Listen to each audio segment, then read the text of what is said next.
안녕하세요. 서울시민 여러분.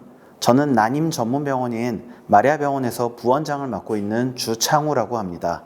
아울러 가입력보존센터를 같이 담당하고 있습니다.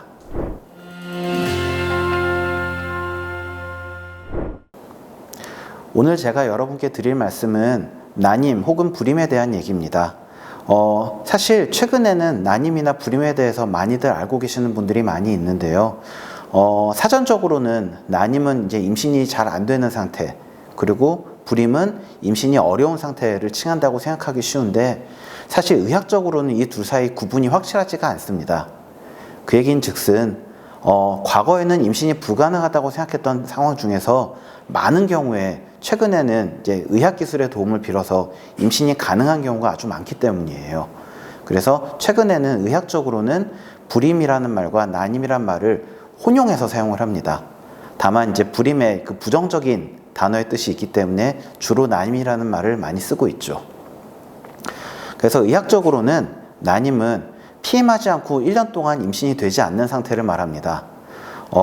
따로 병원에서 열심히 배란위를 맞춘다든지 아니면은 테스터나 검사를 통해서 임신 시도 가능 시기를 맞추는 그런 것을 굳이 하지 않더라도 최소 1년 이상, 그러니까 따로 피임을 하지 않았는데 임신이 되지 않으면 난임이라고 부르는데요. 여기에는 이제 자연피임법, 그러니까 생리 주기를 맞추거나 체외에서 사정을 하는 방법은 피임 실패율이 워낙 높아서 피임 기간으로 포함하지 않습니다. 즉 피임약을 쓰거나 아니면 기구를 사용한 경우만을 피임으로 칩니다. 모든 커플의 한 10에서 15%는 난임 혹은 불임으로 진단이 된다고 하는데요. 그 얘기는 정상 커플에서 피임을 안 했을 때 그리고 배란일이 맞췄을 때 임신이 가능할 가능성이 20에서 25% 정도라는 뜻이 됩니다. 이것을 보고 많은 사람들이 생각보다 임신율이 높지 않다고 생각하는데요. 그래서 누적 임신율을 확인을 해보면 한 달에 임신 성공률이 20에서 25% 정도이다 보니까 보통 3개월 만에도 약 절반 정도, 1년 만에 한 85% 정도의 커플이 임신에 성공한다는 거고요. 그 얘기는 아무 문제 없는 커플에서도 15%는 1년 만에 임신이 안 될 수 있다는 얘기입니다. 다만 이 얘기도 젊은 사람 얘기인 게 자연 임신 성공률이 나이가 들수록 떨어지다 보니까 보통 30대 후반에서 40대에 결혼한 분들 같은 경우에는 1년 만에 임신 성공률이 이만큼이 안 됩니다. 그러다 보니까 최근에는 이전보다 난임 클리닉에서 검사를 하거나 시술을 통해서 임신 준비를 하는 분들이 더 많아진 거죠.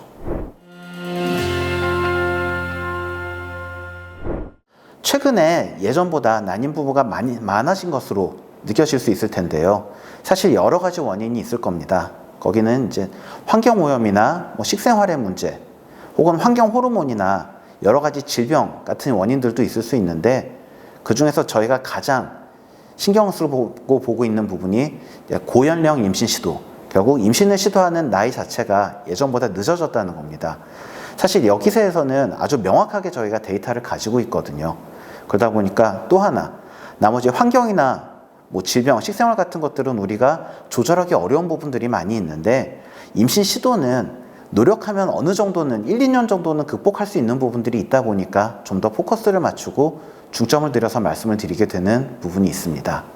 환경이나 생활습관 혹은 이제 결혼이 늦어지는 것들과 관련한 이유로 채 20년이 되지 않는 기간 동안 난임 부부의 숫자가 2배가량 증가했습니다.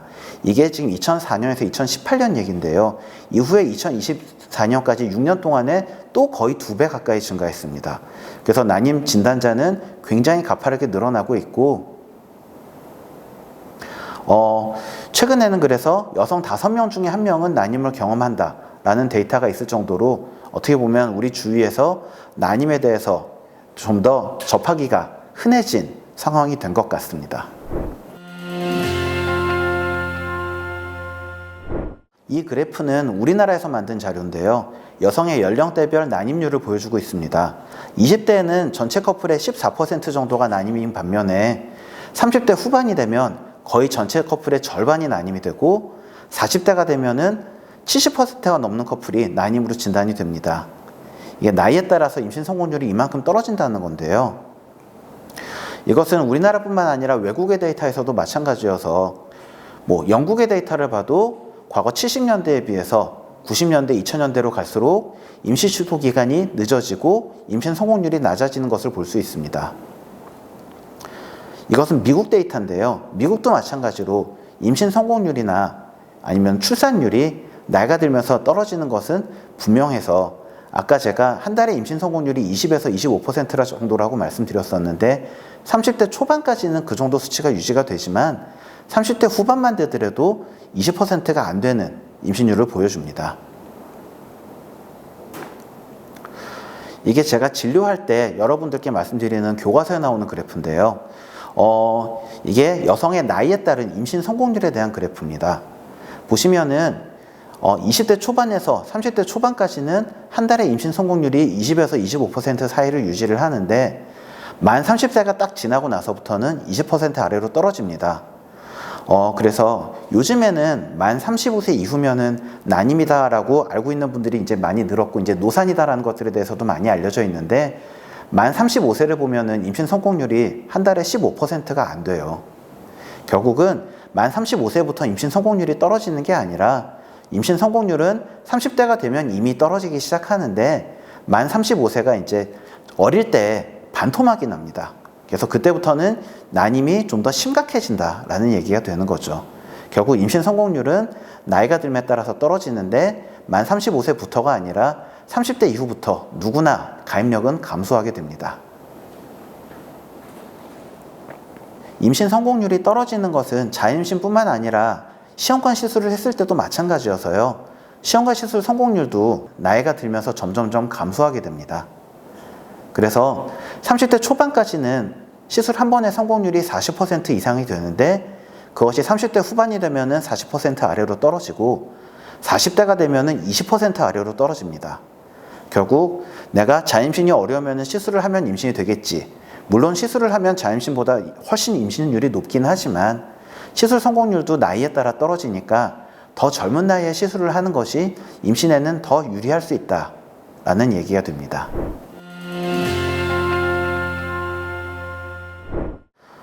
이 그래프는 유산율에 대한 그래프인데요. 유산율도 나이가 들음에 따라서 올라갑니다. 그래서 보통 젊은 친구들 같은 경우에는 전체 임신 중에서 약 10% 정도가 유산이 되는데 이것이 이제 30대 후반이 되면은 20에서 30%가 되고 40대가 되면은 40% 이상이 유산이 됩니다. 결국 임신이 되는 것이 다가 아니라 건강한 임신이 잘 유지가 되는 것도 임신되는 나이에 따라서 달라질 수 있다는 것이죠. 나이가 들면서 임신율이 떨어지고 유산율이 높아지는 것에 대해서도 이미 잘 알려져 있는데 결국은 만들어지는 태아, 수정란이 덜 건강한 아이가 많이 만들어진다는 겁니다. 그래서 결국 여성의 나이가 많아질수록 만들어지는 수정란이 비정상, 돌연변이를 가진 수정란이 점점점 많아진다는 것이고요. 그러다 보니까 나이가 들면서 돌연변이 수정란이 임신이 됐을 때 자연유산이 되거나 아니면 아예 임신이 되지 않는 경우가 그러니까 어린 나이일 때보다 더 높아진다는 겁니다. 여성의 연령이 많아질수록 임신율이 떨어지고 돌연변이 수정란이 많아지는 것은 매달 배란되는 난자가 여성의 몸에서 계속 만들어지는 것이 아니고 여성이 태어날 때 가지고 태어난 것이라서 그렇습니다. 그래서 결국 초경부터 폐경까지 매달 생리를 할 때 난자가 배란이 되는데요. 이 난자가 그때그때 만들어지는 것이 아니라 그 여성이 태어날 때 엄마 뱃속에서부터 가지고 태어난 것이기 때문입니다. 그래서 보통 여성이 태어날 때 본인의 난소에 난자를 약 200만 개 정도 가지고 태어나는데 보통 사춘기, 초경이 시작할 때는 30만 개에서 40만 개 정도의 난자를 가지고 쓰기 시작하고 그것이 매달 하나씩 난자를 배란하다가 이게 다 떨어져서 1000개 미만으로 떨어지면 50대 초반에 보통 갱년기, 폐경이 온다라고 설명을 합니다. 결국 여성이 태어날 때 갖고 태어난 난자를 가지고 배란이 되다 보니까 보통 쉽게 설명할 때는 예를 들어서 95년에 태어난 여성이라면은 지금 2024년에 배란이 되는 난자도 그 95년에 만든 난자라는 거죠. 그래서 결국은 20살 때는 20년 동안 기다렸던 난자가 배란이 되고 40살 때는 40년 동안 기다렸던 노화가 많이 된 난자가 배란이 되다 보니까 걔가 질이 떨어져서 임신율도 떨어지고 돌연변이도 많아서 유산율도 올라간다. 그렇게 설명을 하게 됩니다. 여기 대해서는 이미 여러 가지 연구로 증명이 많이 되어 있는데요. 시험관 시술을 할 때는 여성의 난자를 채취해서 남성의 정자와 수정시키고 그 수정란을 자궁에 넣어줘서 임신 시도를 하는데 그 수정란에게 돌연변이가 생겼는지 미리 검사를 할 수 있습니다. 그래서 검사를 확인을 해봤더니 30대 초반 여성에서도 전체 난자, 정자, 수정란 중에서 약 30%는 비정상이 섞여 있대요. 근데 나이가 들수록 비정상의 비율이 높아져서 38세쯤 되면은 정상보다 비정상 수정란이 더 많아지고 40대가 되면 43세가 되면은 전체 수정란 중에서 80에서 90%는 비정상이라는 거죠. 결국은 난자와 정자가 수정이 잘 되더라도 그 중에서 돌연변이가 없는 건강한 아기가 출생할 가능성은 1-20% 이하가 된다는 겁니다. 결국은 그래서 배란되는 나이가 중요하다는 것이 되는 거고요. 이것을 또 다른 방법으로 증명을 할 수도 있는데 결국은 시험관 시술을 하는 분들 중에서 자신의 난자가 질이 너무 떨어지는 경우에 젊은 여성의 난자를 공여, 기증받아서 임신 시도를 하시는 분들이 있습니다. 이런 경우에 자기 난자를 가지고 시험관 시술을 했을 때 성공률은 나이가 들어감에 따라서 떨어지지만 20대 여성의 난자를 공여, 기증받아서 시험관 시술을 하는 분은 내 나이가 40대가 아니라 50대가 되더라도 임신율이 떨어지지 않습니다. 결국은 착상이 되는 자궁의 나이는 많아지더라도 임신이 얼마든지 가능한데 배란되는 난자가 노화된 난자가 배란이 되다 보니까 질이 떨어져서 임신율이 떨어진다는 것이고요. 그러다 보니까 최근에는 결혼이 늦어지는 분들 같은 경우에는 자신의 난자를 어렸을 때 미리 냉동을 해놓기도 하죠. 그런 경우에는 남의 난자를 공여받을 필요 없이 내가 젊을 때 뽑아놓은 난자를 이용해서 임신 시도를 하면 내 나이가 40대가 아니라 40대 후반 이후에도 얼마든지 높은 임신 성공률을 가질 수 있다는 것이 됩니다. 그래서 결혼을 안 한 분들은 난자 동결을 하기도 하고 결혼을 했는데 임신 시도를 늦춰야 되는 분들은 배아 수정란을 동결해서 보관해 놓는 분들도 아주 많이 늘고 있습니다. 결국은 여성의 몸은 평생 쓸 난자를 모두 갖고 태어나고 새로 생산하지 않습니다. 따라서 노화에 따라서 임신할 수 있는 능력, 가입력이 점점 떨어지는 것도 이 때문인 것이고요. 결국 배란되는 난자가 노화된 난자가 나오고 걔한테 염색체 결실, 돌연변이가 생길 위험성이 높아지는 것이고 이것이 수정도 떨어지고 배아의 질도 떨어지고 임신율이 떨어지고 또 유산율도 높아지는 것과 다 연관된다라고 말씀드릴 수 있게 되는 것입니다. 여러 가지 임신 시도 방법들에 대해서 말씀을 드리겠는데요. 일단 임신 시도를 할 때 여러분께서 보통 약을 안 쓰고 자연적으로 임신 시도를 하는 방법과 배란 유도제라는 약을 써서 임신 시도를 하는 방법, 그리고 과배란 주사를 써서 하는 방법을 생각을 할 수 있는데 일반적으로는 자임신 시도를 할 때는 약을 안 쓰고 인공수정 시술을 할 때는 약을 쓰고 시험관 시술을 할 때는 주사를 쓴다라고 생각하시는 분들이 많이 있습니다. 그런데 사실 이게 꼭 그렇지 않은 게요. 여러 가지 조합이 가능합니다. 자연임신 시도를 할 때도 약을 안 쓰고 배란 주기에 맞춰서 임신 시도를 할 수도 있지만 먹는 약을 써서 임신 시도를 하는 분들도 있고 주사를 많이 쓰면서 임신 시도를 하는 경우도 있습니다. 물론 흔하지 않은 경우인데 의학적으로 필요한 경우들이 있을 수가 있어요. 그리고 인공수정이랑 시험관을 많이 복잡해 하시기도 하는데요. 인공수정 시술은 순우리말로 하면 자궁 내 정자 주입술이라고 부릅니다. 결국 여성의 자궁 안에 남성의 사정되는 정자를 처리해서 넣어주는 시술이고요. 시험관 시술은 보통 정식으로는 체외 수정 시술이라고 해서 몸 밖에 실험실에서 정자와 난자를 수정시키고 수정란을 자궁에 넣어주는 시술을 얘기합니다. 그래서 인공수정은 어떻게 보면 정자만 넣어주면 되다 보니까 비교적 간단한 시술이고 시험관 시술은 난자랑 정자를 뽑아서 수정란을 만들어서 넣어주는 시술이다 보니까 좀 더 복잡한 부분이 있는 시술이죠.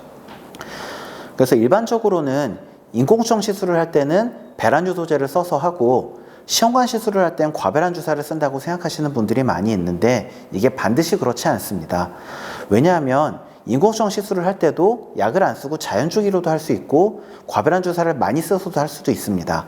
물론 가장 흔한 방법이 먹는 약만 쓰거나 주사를 매우 소량 쓰는 저자극요법을 많이 하는 것이 임신율이 제일 높을 때가 많아서 그런 것이고요. 시험관 시술을 할 때도 과배란 주사를 많이 쓰는 경우가 많긴 하지만 그게 임신에 가장 유리한 경우가 많아서 그렇지 자연주기로 약을 안 쓰고 하는 시험관 시술도 있고 먹는 약만 써서 하는 저자극요법의 시험관 시술도 있습니다. 따라서 본인의 상황에 가장 맞는 방법으로 임신 시도를 할 수 있는 것이고요. 거기에 대해서는 언제나 난임 전문병원에서 전문의와 충분히 상의하셔서 결정하실 수 있습니다. 그래서 요약하자면 인공수정은 말씀드린 것처럼 자궁 내 정자 주입술, 결국 여성의 배란되는 날짜에 맞춰서 처리된 정자를 자궁에 넣어주는 시술이고, 그러다 보니까 시술 자체는 굉장히 간단합니다. 그에 반해서 시험관 시술은 체외 수정이라고 해서 배란되는 난자를 마취를 하고 채취하는 게 필요하고, 채취된 난자와 정자를 실험실에서 체외에서 수정을 시켜서 수정란을 자궁에 넣어주는 2번의 시술이 필요하게 됩니다. 그래서 요새는 이제 가입력 보존에 대해서도 비교적 많이 알려졌는데요. 그래서 아까 말씀드린 것처럼 결혼을 안 한 분에서는 난자를 동결하고, 결혼을 한 커플에서는 수정란을 동결해서 보존하는 방법을 굉장히 많이 사용을 합니다. 이것이 이제 사회적으로 이슈가 되기 시작한 게 겨우 10년이 조금 넘었는데요. 미국에서는, 그러니까 외국에서는 뭐 글로벌 대기업들, 뭐 애플이나 페이스북 혹은 구글 같은 큰 회사에서는 회사에서 난자나 배아를 동결하는 비용을 지원을 해줍니다.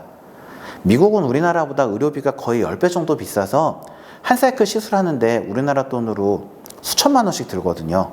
근데 그 비용을 회사에서 전부 다 지원을 해주니까 그게 이제 일반인들 사이에서도 이게 무슨 시술이길래 이렇게 큰 돈을 회사에서 지원해주냐 하고 이슈가 많이 됐었는데요. 결국은 그러니까 자신의 커리어나 다른 이유 때문에 당장에 임신 시도를 하기 어려운 분들에게 비용을 지원을 해서 나중에 그분이 난임이 될 것을 예방하는 데 도움을 주자라는 취지가 되는 거죠. 과거에는 난자를 동결하는 기술이 있었지만 많이 사용이 안 됐었는데요. 난자나 수정란을 동결을 했을 때 녹여도 못 쓰는 게 많아서 그랬습니다. 그래서 임신 성공률도 낮고 수정률이나 생존율도 다 낮아서 결국은 냉동을 해봤자 쓸 수 있는 게 많지 않다 보니까 정말 어쩔 수 없는 사람, 예를 들어서 질병이 있어가지고 조기 폐경의 위험이 있거나 아니면은 난소나 자궁에 수술을 해야 되는 분들 같은 제한된 경우에만 사용을 했었는데, 최근에는 난자를 동결하고 해동하는 방법이 많이 개발되면서 현재 사용하는 유리화 동결법을 사용하면 냉동된 난자를 해동했을 때 90% 이상 생존하고 걔네가 임신 준비가 다 가능해집니다. 그러다 보니까 누구나 임신 준비를 늦추고 싶을 때 안전하게 난자나 수정란을 동결 보존할 수 있는 것이죠. 그래서 미국 산부인과 학회나 아니면 세계적인 산부인과 학회에서도 이제는 난자 동결에 대해서 더 이상 실험적인 방법이라고 생각하지 않고 누구나 질병이 있어서 임신 준비를 늦추거나 아니면은 다른 이유, 본인의 결혼이 늦어진 이유 때문에 임신 준비를 늦추는 부부에게서 난자나 수정란 동결도 안전하게 추천할 수 있겠다라고 말씀을 드리게 되었습니다. 그래서 뭐 내가 결혼을 늦춰야 되거나 아니면 결혼은 했지만 임신 시도는 빨리 하지 않아도 되는 그런 커플 같은 경우에 자기 난자를 보관을 할 수도 있을 것이고요. 아니면 암이나 항암 치료 혹은 조기 폐경의 위험이 있는 터너 증후군이나 취약X 증후군 같은 다른 질병이 있는 분들도 안전하게 자신의 난자나 생식세포를 보관했다가 나중에 임신 시도가 필요할 때 사용할 수 있는 방법이 많이 있고, 그래서 미혼인 뿐만 아니라 결혼한 부부에서도 필요한 시기, 본인이 원하는 시기 임신 시도를 하기 위해서 많은 경우에 사용이 되고 있습니다. 결국 난임 치료의 핵심 키는 나이입니다. 그래서 난임 치료뿐만 아니라 난임 검사도 빠를수록 좋다는 것이고요. 결국 여성은 35세 이후부터 난소의 노화가 진행된다기보다는 심각해지고, 남성도 나이가 들면서 정자질이 점점점 떨어지는 경우가 일반적입니다. 따라서 젊을수록 건강한 정자와 난자를 얻을 기회가 더 높아지는 것이고, 이로 인해서 자연임신뿐만 아니라 시험관 시술 성공률도 30대 초반보다 30대 후반이 떨어지고 40대 이후에 더 떨어지게 됩니다. 따라서 난임 시술뿐만 아니라 난임 검사도 빨리 해서 필요하면 자신의 가입력에 대해서 평가를 빨리 하고 그에 대해 대비할 수 있는 것이 향후에 난임을 막는 데 굉장히 큰 도움이 되게 됩니다. 사실 폐경이 되기 전까지는 생리를 하고 배란이 되니까 임신을 할 수 있다고 생각하시는 분들이 많이 있는데, 사실 40대 후반이 되면은 임신 성공률은 굉장히 떨어집니다. 그래서 40대, 만 45세 이후에는 자임신 성공률이 한 달에 1% 이하가 되고요. 임신 성공률을 가장 높인 시험관 시술을 하더라도 한 번의 성공률이 1에서 5% 이하가 됩니다. 따라서 임신이 가능한 시기는 보통 일반적으로는 만 40대 초반까지로 보게 되고, 그뿐만 아니라 사람마다 노화 속도가 다들 제각각이다 보니 나이만 믿고 난소 나이를 가늠한 것은 많이 위험할 수 있습니다.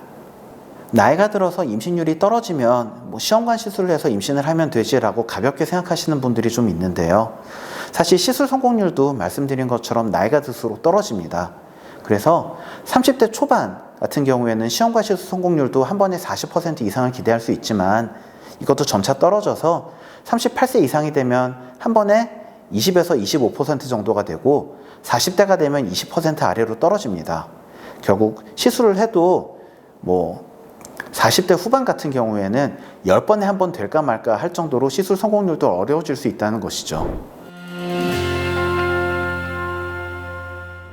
그래서 최근에는 여성의 건강검진 시에 가입력을 확인하기 위해서 난소 나이 검사를 많이 합니다. 이 검사는 생리 주기와 상관없이 피를 한 번 뽑아서 할 수 있는 검사다 보니까 매우 간편해서 건강검진이나 다른 목적으로 흔히 검사를 하고 있는데요. 이 검사를 해석할 때 가장 주의할 점은 난소 나이는 난소에 남아있는 난자의 개수를 보는 검사라는 겁니다. 그래서 아까 말씀드린 것처럼 배란이 되는 난자의 질은 본인의 나이에, 실제 나이에 따라가는 것이다 보니까 여성이 태어날 때 갖고 태어난 난자는 결국은 주민등록 나이에 따라서 노화가 진행됩니다. 그래서 난소 나이 검사는 난소에 남아있는 난자의 개수가 많다 적다는 것이지, 이것이 배란이 되는 난자의 질이 좋다 나쁘다라는 얘기는 아닙니다. 그래서 실제 나이가 30대인 여성이 난소 나이가 40대로 나온 경우에 남아있는 난자의 개수가 적다는 것이고, 실제 그 난자의 질은 30대 질이라는 것이죠. 반대로 실제 나이가 40대인 여성이 난소 나이가 20대로 나온 경우에는 난소에 남아있는 난자의 개수가 20대만큼 많다는 뜻이지, 그 난자의 노화는 40년 노화가 많이 된 난자라서 질이 좋지 않은 난자라는 경우는 맞습니다. 그래서 난소 나이 검사를 해석을 할 때는 임신 성공률은 언제나 실제 나이, 주민등록 나이에 따라간다라는 것이 가장 중요하고요. 난소 나이는 앞으로 내 나이에 비해서 폐경이 일찍 온다, 늦게 온다라는 것을 가늠하는 지표로 생각하는 것이 필요합니다. 그래서 같은 30대여도 난소 나이가 제 나이에 맞게 나오는 분이 있는가 하면, 같은 30대여도 난소 나이가 실제 나이보다 많게 나오는 분들이 있습니다. 이런 분이 폐경이 일찍 올 위험이 있는 분이라서 임신 시도를 할 거면 서두르거나 아니면은 난자나 수정란 동결을 병원에서 상담하는 게 필요한 상황이 되는 것이죠. 더 심각하게 실제 나이가 30대여도 난소 나이가 40대로 나오는 친구들도 있어요. 이런 경우에는 실제로 조기 폐경 위험이 높다 보니까 향후 임신 및 출산의 계획이 있다면 미혼인 경우에는 난자 동결, 기혼인 경우엔 임신 시도를 서두르거나 배아 동결을 병원에서 상담하는 것을 강력하게 추천하게 되는 경우가 됩니다. 문제는 난소 나이가 많아지는 것이 증상이 없다 보니까 본인이 몰라요. 난소 나이가 많아지는 그 고위험군으로 가족 중에 조기 폐경이 된 분들이 있거나, 아니면은 특정한 유전자 질환이 있거나, 아니면 난소나 자궁에 질병이 있는 사람들이 난소 나이가 많아질 위험이 있긴 하지만, 이런 위험이 이제 하나도 없이도 난소 나이가 떨어지는 분들이 절반이 넘습니다. 그러다 보니 생리 주기나 자신의 질병과 상관없이 누구나 30대 이상이면은 난소 나이는 한 번은 꼭 검사를 해보라고 해서, 결혼 계획이 있거나 향후 출산 계획이 있는 분이라면 누구나 30대가 되면은 이 검사는 꼭 한 번씩 하기를 추천을 드리게 됩니다. 더 이른 나이에 검사를 하시는 분들도 있는데요. 보시면은 20대임에도 불구하고 난소 나이가 30대 후반으로 나오는 경우도 있습니다.